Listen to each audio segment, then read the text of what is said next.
Hello friends, the reading Windows में आपका स्वागत है। लाइफ में बहुत सी विमेन यह सोचकर कंफ्यूज रहती हैं कि आखिर रिश्तों में गलत क्या हो जाता है। हम इतना समझते हैं, इतना एडजस्ट करते हैं, उतना प्यार देते हैं और फिर भी हमें हर्ट क्यों मिलता है? कमिटमेंट लेट क्यों होती है? क्लैरिटी क्यों नहीं मिलती? और वहीं बहुत से मेन ये कहते हैं कि हमें समझा नहीं जाता। इसी गैप को समझने के लिए लिखी गई है ये किताब, act like a lady, think like a man. यह किताब विमेन को स्ट्रॉन्ग, स्मार्ट या हार्टलेस बनाने के लिए नहीं कहती, बल्कि इमोशनली अवेयर और मेंटली क्लियर बनने की बात करती है, ताकि प्यार में खुद को खोने के बजाय खुद को समझा जा सके। यह किताब बहुत सिंपल लैंग्वेज में एक बहुत गहरी और सच्ची बात बताती है कि मेन और विमेन प्यार, कमिटमेंट और रिलेशनशिप को एक ही नज़र से नहीं देखते। ज़्यादातर लोग मिसअंडरस्टैंडिंग और हार्ट ब्रेक्स यहीं से शुरू होते हैं, क्योंकि विमेन आमतौर पर प्यार को फीलिंग्स, इमोशंस और अटैचमेंट के साथ देखती है। उन्हें कनेक्शन चाहिए, रीअश्योरेंस चाहिए और फ्यूचर की क्लैरिटी चाहिए, जबकि मेन ज़्यादातर प्यार को सिचुएशन, टाइमिंग और रिस्पॉन्सिबिलिटी के नज़रिए से देखते हैं। इसका मतलब यह नहीं है कि मेन को फीलिंग नहीं होती, बल्कि फ़र्क सिर्फ इतना है कि मेन फीलिंग से डिसीजंस नहीं लेते। वे डिसीजंस लेने से पहले यह देखते हैं कि वह खुद लाइफ में कहाँ खड़े हैं। इस बुक का मेन मैसेज यही है कि अगर विमेन रिलेशनशिप में सच में खुश रहना चाहती है, रिस्पेक्टेड फील करना चाहती है और बार बार इमोशनली टूटना नहीं चाहती, तो उसे अपनी वैल्यू, सेल्फ रिस्पेक्ट या फेमिनिटी को छोड़ने की ज़रूरत नहीं है, बल्कि मेन की थिंकिंग को समझने की ज़रूरत है। क्योंकि जब एक्सपेक्टेशंस रियलिटी से मैच नहीं करती, तब डिसअपॉइंटमेंट आता है। बुक यह साफ बताती है कि मेन प्यार से पहले रिस्पॉन्सिबिलिटी और पर्पस को प्रायोरिटी देते हैं। उनके लिए करियर, आइडेंटिटी, सेल्फ वर्थ और स्टेबिलिटी बहुत इम्पॉर्टेंट होती है।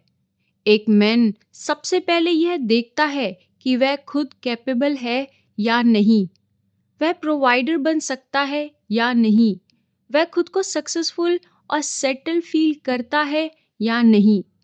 इसलिए जब तक एक मैन मेंटली, इमोशनली और प्रैक्टिकली सेटल नहीं होता, तब तक वह इमोशनली फुली कमिट नहीं कर पाता।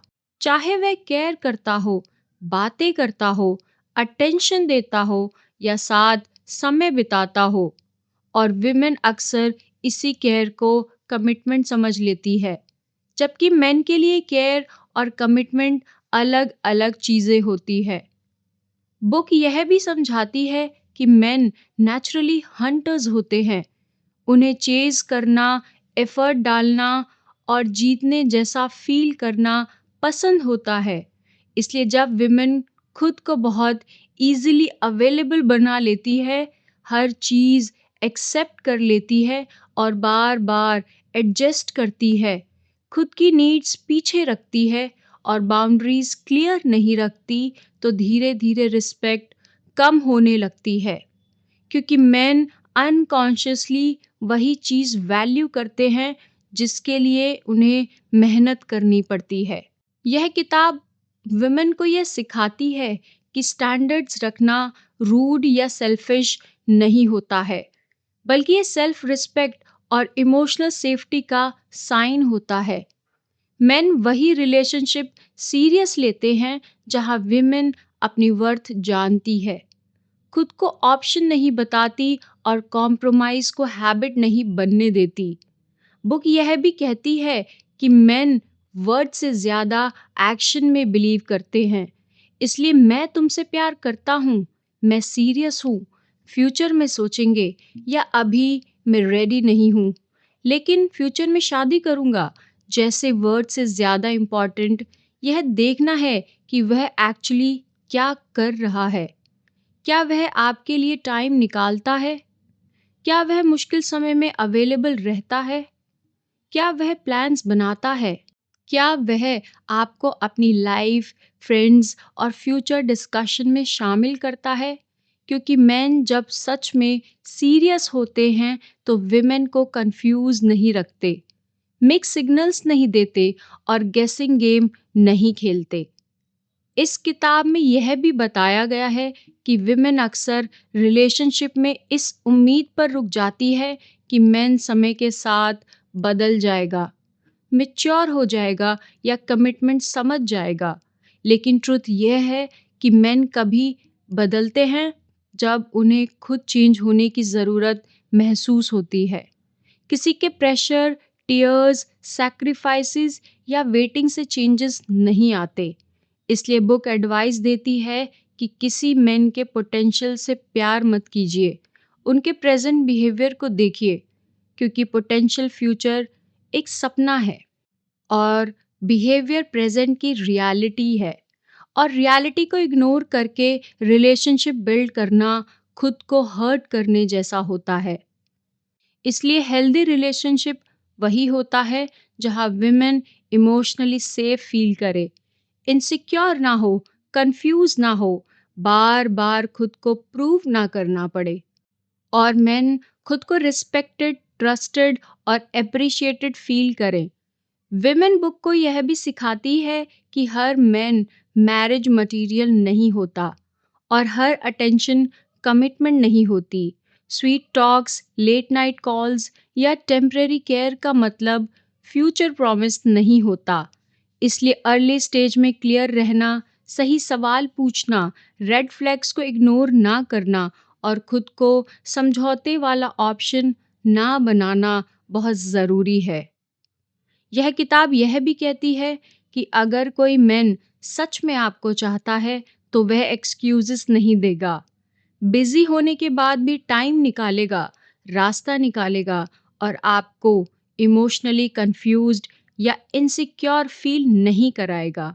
और सबसे इम्पॉर्टेंट बात यह है कि विमेन को किसी मैन की प्रायोरिटी बनने के लिए खुद को ऑप्शन नहीं बनाना चाहिए, क्योंकि जब आप खुद को वैल्यू देती हैं, बाउंड्रीज रखती हैं, इमोशनली डिपेंडेंट होने के बजाय इमोशनली स्ट्रांग रहती हैं, तब रिलेशनशिप इक्वल और बैलेंस बनता है।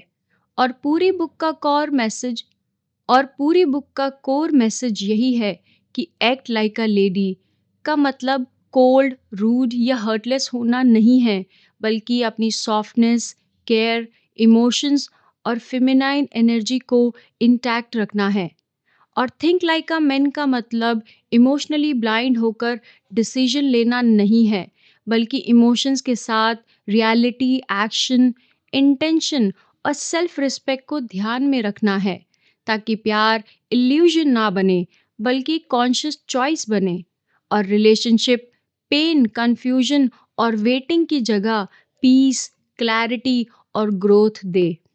और यह किताब आगे यह समझाती है कि विमेन अक्सर रिलेशनशिप में खुद को प्रूव करने लगती हैं, ज़्यादा देने लगती हैं, ज़्यादा समझने लगती हैं, कि इस उम्मीद में कि सामने वाला उनकी वैल्यू समझेगा। लेकिन सच यह है कि वैल्यू एक्सप्लेन करने से नहीं आती, बल्कि बाउंड्रीज रखने से बनती है। जब आप एडजस्ट करती हैं, इग्नोर करती हैं और खुद को सेकंड प्लेस रखती हैं, तो सामने वाला इंसान आपको वैसे ही ट्रीट करना सीख जाता है। इसलिए ये किताब विमेन को यह याद दिलाती है कि प्यार का मतलब खुद को खो देना नहीं होता।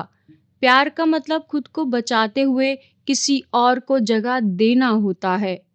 यह बुक यह भी कहती है कि मेन प्रेशर में आकर कमिटमेंट नहीं करते, बल्कि क्लैरिटी में करते हैं। और क्लैरिटी तब आती है जब विमेन खुद क्लियर होती है कि क्या एक्सेप्ट करना है और क्या नहीं। यह किताब यह भी सिखाती है कि किसी रिलेशनशिप में सबसे ज़्यादा अट्रैक्टिव चीज़ ब्यूटी नहीं होती, बल्कि एक इमोशनल स्टेबिलिटी होती है। जब आप काम रहती हैं, नीडी नहीं होती, कॉन्स्टेंटली रीअश्योरेंस नहीं मांगती और खुद की लाइफ में फुलफिल होती हैं, तब मेन नेचुरली आपकी तरफ पुल महसूस करते हैं।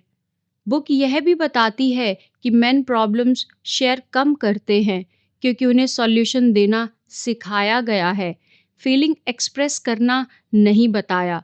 इसलिए साइलेंस को हमेशा लैक ऑफ लव मत समझिए, लेकिन एक्शंस की एब्सेंस को ज़रूर नोटिस कीजिए। यह किताब यह भी साफ करती है कि विमेन का काम मेन को फिक्स करना नहीं है, हील करना नहीं है और सही रास्ते पर लाना नहीं है। अगर कोई इंसान खुद ग्रो करना चाहता है तभी रिलेशनशिप हेल्दी बनता है, वरना विमेन थेरेपिस्ट बन जाती है और रिलेशनशिप बोझ बन जाता है।